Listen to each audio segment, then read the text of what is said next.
బైబిల్లో మనం చూసాం, యోసేపుకు కలొచ్చిందట. ఏమిటి ఆ కళ? చదువుతున్నాను, 7వ వచనము.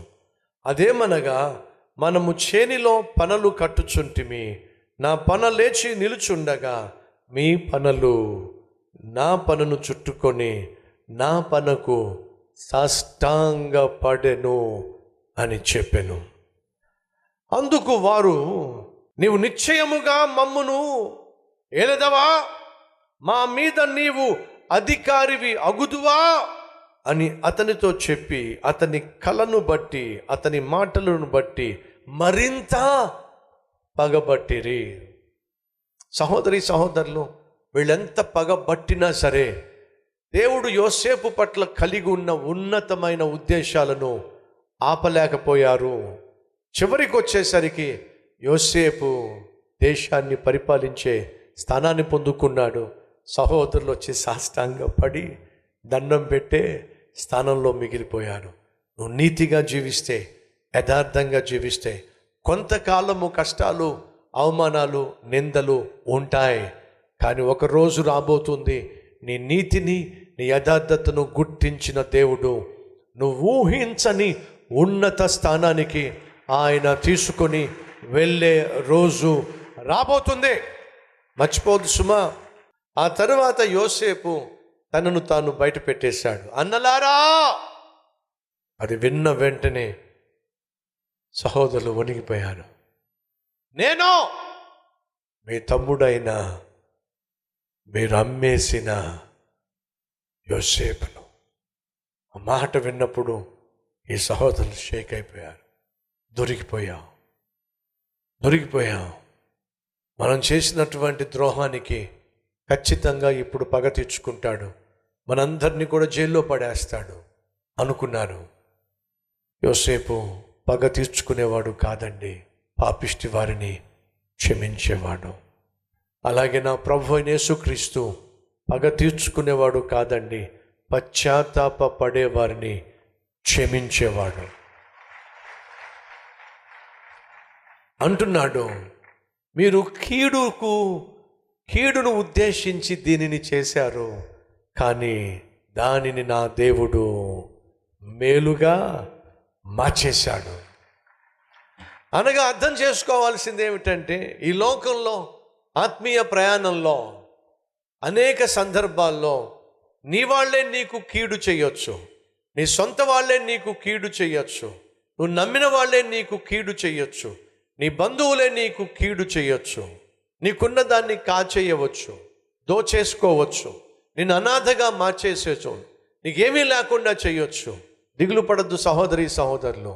నీ జీవితాన్ని ప్రభువుకు అంకితం చేసినట్లయితే నీకు కీడు చేసిన వారికంటే, నిన్ను దోచుకున్న వారికంటే ఒకరోజు దేవుడు ఉన్నతమైన స్థితికి నిన్ను తీసుకొని వెళ్తాడో.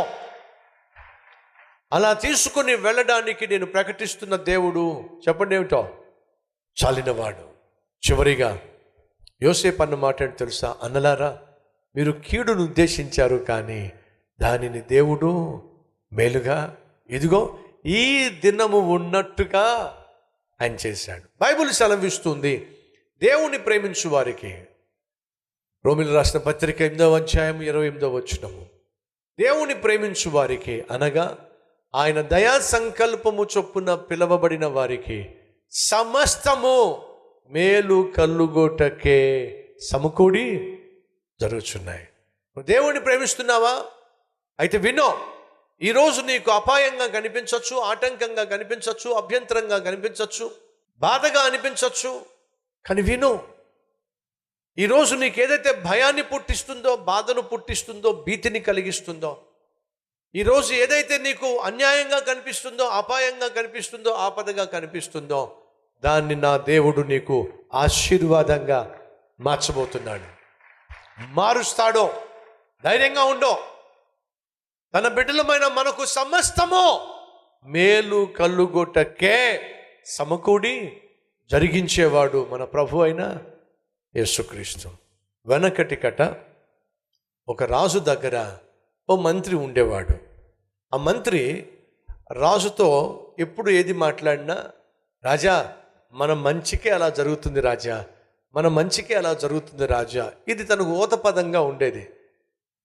ఏమిటి మంత్రి, ప్రతిదానికి మంచికే జరుగుతుంది, మంచికే జరుగుతుంది అంటావేమిటి? అవును రాజా, ఏది జరిగినా సరే దేవుడు మన మంచికే జరిగిస్తాడు రాజా అని చెప్తూ ఉండేవాడు. ఒకరోజు రాజు అలాగే సైన్యాధిపతి వేటకెళ్ళారు. వేటకి వెళితే రాజు వేటాడుతున్నప్పుడు ఆ బాణం వదిలినప్పుడు, ఇదిగో ఈ వేలుంది కదా, ఇది కట్ అయిపోయింది. తిరిగి రాజ్యానికి వచ్చేసాడు. కట్ అయిపోయినటువంటి వేలును బట్టి చాలా బాధపడుతూ ఉండగా మంత్రికి తెలిసి వెళ్ళాడు. చూడురా మంత్రి, ఏమైందో, నా వేలు కట్ అయిపోయింది, ప్రమాదవశాత్తు నా వేలు తెగిపోయింది అని అంటే, రాజా దిగులు పడకండి రాజా, అది కూడా మీ మేలుకే జరిగి ఉంటుంది అని అంటే రాజు కోపం వచ్చింది. దుర్మార్గుడా, నా వేలు బొటన వేలు కట్ అయిపోయిందని చెప్పి నేను ఏడుస్తూ ఉంటే మంచికి జరిగిందంటావేమిటి? అదే నీకు జరిగితే తెలిసేది దాని బాధ ఏమిటో. అయినా నాకు కష్టం వచ్చి నాకు కీడు జరిగి నాకు వేలు కట్ అయిపోతే అది కూడా మంచికి అని చెప్పి నువ్వు సంబరపడుతున్నావేమిటి? ఎవరక్కడ? భటులు వచ్చారు. ఈ మంత్రిని తీసుకెళ్లి జైల్లో పడేసేయండి, నాకు వచ్చిన కష్టాన్ని చూసి తను సంబరపడిపోతున్నాడు అని చెప్పేసి జైల్లో వేయించేశాడు. ఆ తర్వాత రాజు మళ్ళా కొంతకాలానికి వేటాడడానికి అడవికి వెళ్ళాడు. అలా వెళ్ళిన తర్వాత అనుకోకుండా అడవి జాతి ప్రజలకు అక్కడ ఉన్నటువంటి వాళ్లకు దొరికిపోయాడు. ఈ రాజును వాళ్ళు పట్టుకెళ్ళి వాళ్ళ గూడానికి పట్టుకెళ్ళారు. వాళ్ళందరూ కలిసి ఒక నిర్ణయం తీసుకున్నారు. ఏమిటయా అంటే, ఈ రాజును వాళ్ళ దేవతకు బలి ఇవ్వాలి అని చెప్పి, వాళ్ళ దేవతకు బలి ఇవ్వాలి అని చెప్పి వాళ్ళు నిర్ణయం తీసుకున్న తర్వాత వాళ్ళల్లో ఒకడు కనిపెట్టేశాడు, 9 ఏళ్లే ఉన్నాయి. ఎన్నున్నాయి? 9 వేళ్లే ఉన్నాయి. ఆ గూడెంలో ఉన్న పెద్దకి చెప్పారు, ఏమిటంటే, అయ్యా వీడికి 9 వేళ్లే ఉన్నాయి, ఈ బలి సంపూర్ణం కాదు, ఇది అసంపూర్ణమైన బలి, మన దేవత అంగీకరించదు అని చెప్తే ఆ గూడెం నాయకుడు, అది నిజమే కదా, అసంపూర్ణమైనటువంటి వీడిని మన దేవత అంగీకరించదు, ఉంటే 10 వేళ్ళు ఉండాలి, లేకపోతే అసలు ఉండకూడదు. కాబట్టి 9 ఏళ్ళు ఏమిటి, పంపించేసేయండి బయటికి, ఇతను వదిలేసేయండి అని చెప్పంటే భద్రంగా అడవి బయట వదిలేసి లోపలికి వెళ్ళిపోయారు వాళ్ళు. అమ్మయ్యా అని చెప్పి గబగబా రాజ్యానికి వచ్చిన తర్వాత తిన్నగా జైలుకి వెళ్ళాడు. మంత్రి నువ్వు అన్నది కరెక్టే మంత్రి. ఏమైంది రాజా? ఏమైంది అంటావేమిటి మంత్రి? నా వేలు కట్ అయిపోయింది కదా. అవును రాజా, మీ మంచికే జరిగిందని చెప్పి నేను చెప్పి, అదే జరిగింది మంత్రి, నా వేలు కట్ అయిపోయింది, వేటాడగాని వెళ్ళాను, అక్కడున్నటువంటి అడవి జాతి ప్రజలకు దొరికిపోయాను, ఈ వేలు లేదు కదా, కాబట్టి వాళ్ళు అసంపూర్ణమైనటువంటి మనిషిని బలి ఇవ్వకూడదని చెప్పి నన్ను వదిలేశారు మంత్రి. నిజంగా నువ్వు చెప్పింది చాలా కరెక్ట్ మంత్రి, నేనే పొరపాటు చేశాను, అన్యాయంగా నిన్ను నేను చెరసాల్లో వేయించాను, తప్పైపోయింది మంత్రి, క్షమించు అని అంటే మంత్రి అంటున్నాడు, లేదు రాజా, నా మంచికే జరిగింది అని చెప్పి అంటున్నాడు. నీ మంచికి జరగడం ఏమిటి మంత్రి? అన్యాయంగా నేను చెరసాల్లో వేశాను, అది నీకు ఎలా మంచి అయ్యింది? అది నాకు చాలా మంచి అయింది రాజా. ఎలాగయ్యింది? సాధారణంగా మీరు అడవికి వెళ్తున్నప్పుడు నన్ను తీసుకెళ్లకుండా మీరు ఉండరు, ఖచ్చితంగా మీరు నన్ను తీసుకెళ్లేవాళ్ళు. వాళ్ళు మిమ్మల్ని పట్టుకున్నట్టుగా మీతో పాటు నన్ను పట్టుకునేవాళ్ళు. మీకు 9 వేళ్లే ఉన్నాయని చెప్పి మిమ్మల్ని వదిలిపెట్టేవాళ్ళు, నన్నేమో బలేసేసేవాళ్ళు. మీరు నన్ను జైల్లో పెట్టడం నాకు మంచిదైంది రాజా. సహోదరులు, ఆ మంత్రికి తెలిసిన ఒక సత్యం ఏమిటంటే, దేవుడు ఏర్పరచుకున్న వారి జీవితంలో ఏదైనా సరే కీడుగా కనిపిస్తున్నా, నష్టంగా కనిపిస్తున్నా, కష్టంగా కనిపిస్తున్నా, దాని వెనుక ఊహించని మంచిని, ఆశీర్వాదాన్ని దేవుడు దాచిపెట్టాడో. యోసేపు యొక్క ప్రయాణంలో మనం చూసేది ఇదే. కీడు చేయాలని సహోదరులు తలంచి అమ్మేశారు, కానీ అదే ప్రయాణాన్ని దేవుడు ఏం చేశాడో తెలుసా?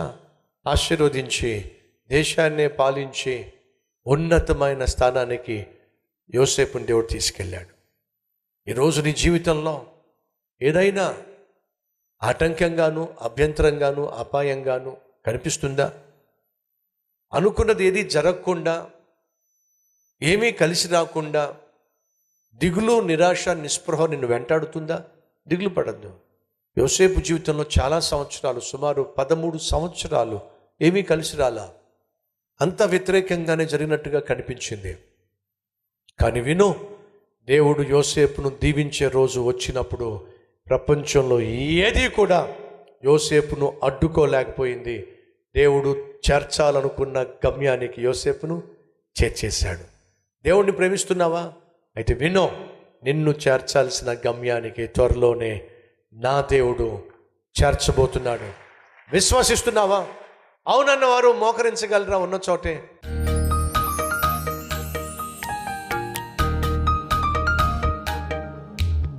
మహాపరిశుద్ధుడు అయిన ప్రేమ కలిగిన తండ్రి, బహుసూటిగా స్పష్టంగా నీ బిడ్డలతో మాట్లాడి మా హృదయాలను ధైర్యపరిచావు, మా నమ్మకాన్ని నాయన స్థిరపరిచావు. అలాగే మా జీవితంలో ఏమైతే అభ్యంతరకరంగాను, ఆటంకంగాను, అపాయకరంగాను నాయన కనిపిస్తున్నాయో వాటన్నిటినీ మేలుకరంగా మార్చబోతున్నందుకు మీకు స్తోత్రాలు, వందనాలు చెల్లిస్తున్నాం.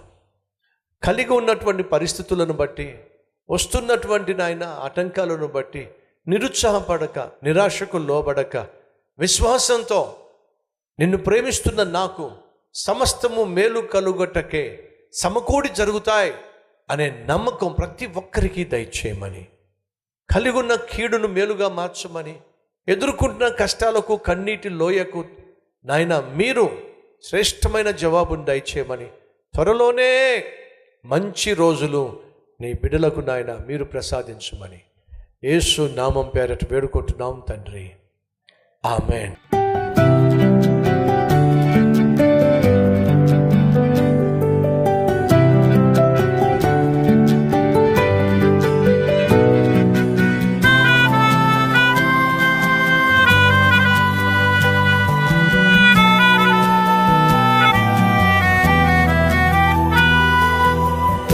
సందేశం మీకు ఆశీర్వాదకరంగా ఉంటే 10 మందికి షేర్ చేయండి, లైక్ చేయండి, మీకు నచ్చిన కామెంట్ పెట్టండి. మళ్ళీ రేపు ఇదే మార్నింగ్ డివోషన్లో కలుసుకుందాం. షలోమ్.